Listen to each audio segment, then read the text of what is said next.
So I'm Genny, and I'm originally from New Zealand, and I've been living now in Melbourne, Australia for the last 4 years. And I've been sewing, so I'm in my early 50s, and I'm just going to pause for everyone to go, oh, you don't look that, but we'll carry on. But I've been sewing since I was a kid, actually. So since I remember the first item of clothing I made for myself, I must have been about 10. Like if I look back in photos and I see it and it's a wraparound skirt, it was the 70s. And I even remember before then just, trying to make dolls' clothes and things like that. And I sewed through my early teens. It was the 70s. There was a lot more home sewing. I didn't grow up with sewing around me. My mother could sew, but I don't even know where I got the spark to do it. It wasn't like it was around me. I think because my mother was much older, and so she dressed me funny. And so it was a way of having control over what I wore. And I sewed through my teens, and I'd like to say that, it meant starting young meant I was a great sewer, but it didn't. Because I was self-taught and I thought I knew everything, and it was about getting a garment done. So I would try to sew something overnight sort of thing. And then I had my kids in my 20s, sewed for them. And then it sort of went on the back burner a little bit. And then probably about 15 years ago, I put on a lot of weight and it was difficult to get clothes. So I had to get the old Benina out and try to make a few things. And I sort of potted away like that. And I think I got more, and again, it was hit and miss. Like I wasn't making clothes that I probably would have worn out or to work. It was just being able to make something to kind of fit in the wardrobe. Mm-hmm. And it probably wasn't till about 8-9 years ago now I started getting a bit more serious. And then really the last 2 to 3 years, I think I've really now got to a stage where I'm loving what I create. Mm-hmm. Oh, that's wonderful. Wow, what a journey. And you look fabulous, 50, wonderful. People don't pause quite so much anymore.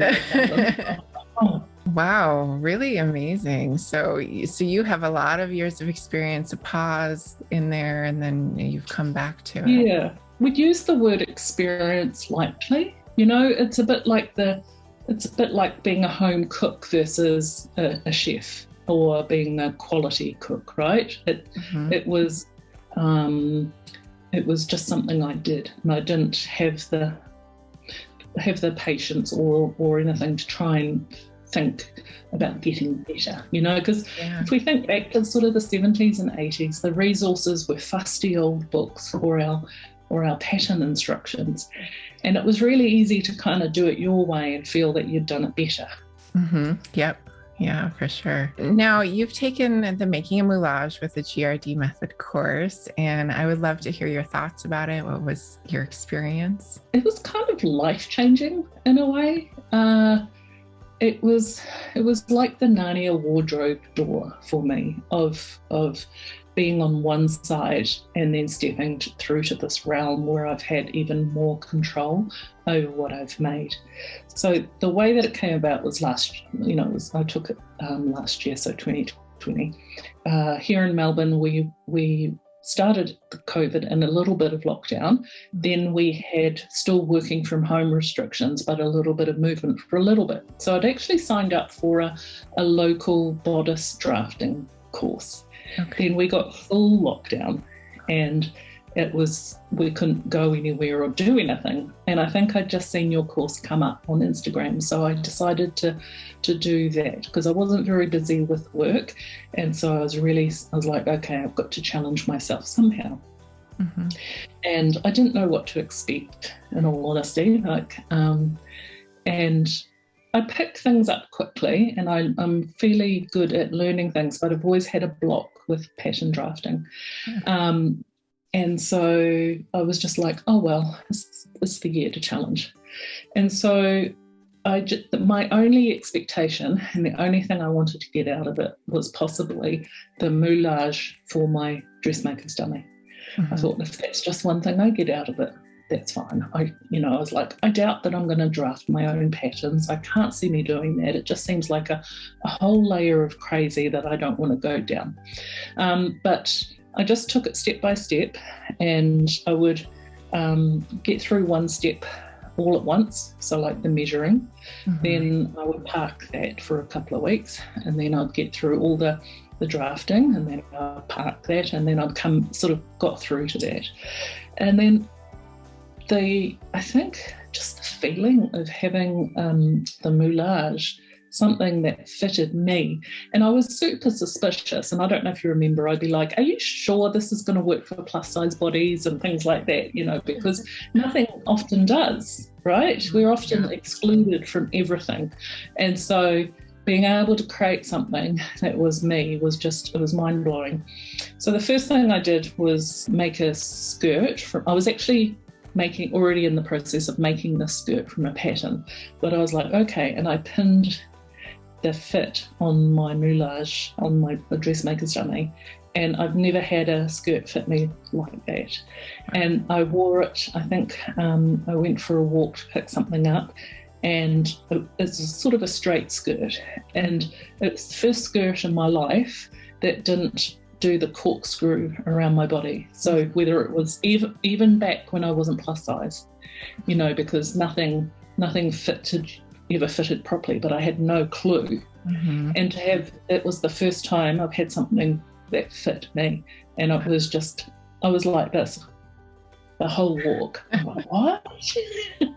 And that was it. I came back, and so by then lockdown lifted, I got to do the actual other bodice course, which then taught me a couple of things in addition, and I was able to ask them in person a few more questions. And from then I've just kind of gone a bit mad on the pattern drafting. I did my first blouse actually, and after that I'm like, why would I want to use a pattern that doesn't fit me and spend all that time to adjust it when I can just make my own? Yeah, so you continued, you did the moulage and you did your sloper, and then you've already made lots and lots of styles that I've seen on Instagram. And I think I did the sloper over Christmas, and then I just did my first pattern, and it was lift off. Wow. Yeah. Amazing. I love how you've just taken it and ran with it. The course, we only did the moulage and sloper, but you've continued your education too, because there's so many great courses out there, so much material out there, and to keep going with it, it's fantastic. And I think I'm so grateful I did the moulage course first, because I would not have got anywhere near anything out of so I've done that, I've done a blazer, and I'm about to go to do a trousers. We're lucky in Melbourne, they've got a very long history of garment industry, and so there's some people there who still teach this, whereas it's very hard to find back in New Zealand and things like that. But I would not have made the progress without the moulage, because I would have been still learning to draft to industry measurements, and then I would have only had their way of drafting it, and I would have still ended up with fit frustration. So I'm just so grateful for the way it all played out. Oh, I'm happy to hear that. I'm really happy. Okay. And what were your thoughts about the Facebook community? I've been involved with, online community since the early 2000s sort of thing. And I think the difference is that it was clearly your space, and it was clearly going to, you were on there a lot, and you were answering our questions, and it was obviously an extension of the classroom. And because of that, I think it meant that other people with strong opinions or anything, I'm one of those, I'm always trying to solve problems. So, I don't really know, but try this, and as well-meaning as people like myself and others are, it's not as helpful as having the expert, right? And I think that we were all confident that, you know, within a day or two, Gina was going to come in and answer that. And it meant we were, you know, I was able to look at other people's problems and learn from that, and it would help me in my next step. And yeah, it was amazing. I mean, I don't know how sustainable it is for you, but it was an incredible thing to be part of. Yeah, you know, I loved that part, and I think that really brought it together for me. And yeah, I love making videos to help people with that. And it's so much fun to see the progress too. And I think that progress, people feed off of that. And it is a classroom setting then. That's what sets it apart from other Facebook groups is, you know, that's one of the rules, that people can't comment unless other people ask for advice as far as advice goes, because sometimes it can be really overwhelming if you get 20 people giving you advice and you don't know what to follow, right? So of course, if people want it, it's more than welcome to ask for it. But I think that was one of the big things that I was pretty stern on. But I think it's wonderful to see so much progress. And then, you know, you've also posted things that you've continued to make, which I think inspires many other people to keep going. I hope so. It's always, you know, it's like any social media. I work and live at home by myself, and you know, with now working from home, I have so much more time for sewing, and it's always that, it's like I share everything I make on Insta, but it's just for my record keeping. And so on there, I was really happy that people were interested in seeing it and they found it motivating. Great. You shared a little bit about your doubts, if it would work for plus size. Did you have any other doubts, or during the course, anything pop up? One of the good things is that you've got both cohorts. So there was a cohort who'd done the course before the course I was on. And so within that Facebook group, and seeing people who had done it already, and also seeing people in that first cohort who were still trying to get it done, and it was fine. So that was, you know, my main concern outside of, I don't think I'll, you know, was like, would I finish it? Would I enjoy it? Any of those. That Facebook group really helped with those doubts. And I think there's just that general suspicion of taking an online course. You know, we've all signed up for things and then we've done it and you're like, oh, was that it? And I think this was way more than what I expected. So I think that was quite amazing. Yeah. I'm glad to hear that. And how does it feel to have a solid foundation for your pattern making and sewing journey now? Like I said before, it really is like being in Narnia. It's like I have just walked through the store, because, you know, before I started last year, I look at the stuff that I was sewing, you know, in COVID before I did the course.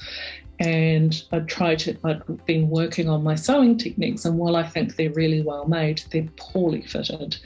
And even then, that was with things I was making muslins on, you know, because there's only so much that you know, because I'm one of these shaped plus size people, and there's only hardly any patterns can do that, and there's only so much adjustment that you can do without losing the design lines and all those sorts of things. So to go from having the stress, and I used to tell people that sewing was super frustrating, and it's quite stressful, because even if I'd make a muslin and I'd go to make something in the fashion fabric, it would still fit differently. And I've got these shirt dresses and they're tight across my tummy and all that, to now everything just fits beautifully. And the other thing I love, actually, the slight tangent about making my own clothes from my own patterns, is all the seams match.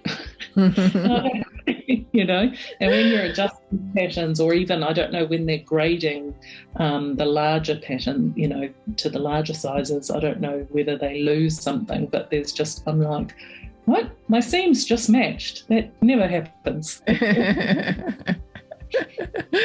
That's wonderful. Yeah. With pattern making, we have to always check those things. And when it comes to grading, it makes it much harder in the CAD software to do this.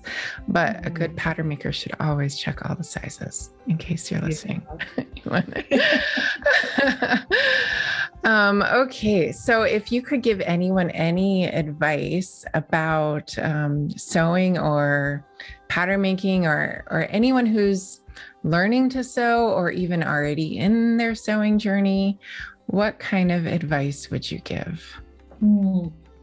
I think there's so much advice that floats around on Instagram that I'm a bit allergic to advice, but I can share with you things that I wish I had learnt sooner. And so one big thing that I wish I'd learnt sooner is that iron-on interfacing does not play well with steam. And I learnt that the really hard way by trying to block fuse a whole coat worth, and it's all wrinkled and puckered. That was last year. No. And that was one of those tips. It's fine, it's wearable, but it's one of those things that I don't think everyone knows, because I've just seen somebody recently sort of talk about how they've blocked fuse with steams. And I also think the domestic irons aren't that great. Anyway, that's one thing I wish I'd learned. Another, I think, general life advice around sewing is it's no different to life, and it's your journey. And don't think that, and I think I alluded to it before, there's people like me, I can sew 3 to 4 things on a weekend because I don't have a lot of other commitments. But it's your journey, and don't do comparison stuff. The other thing I think with regards to that sort of thing is that garment creation has been around for millennia.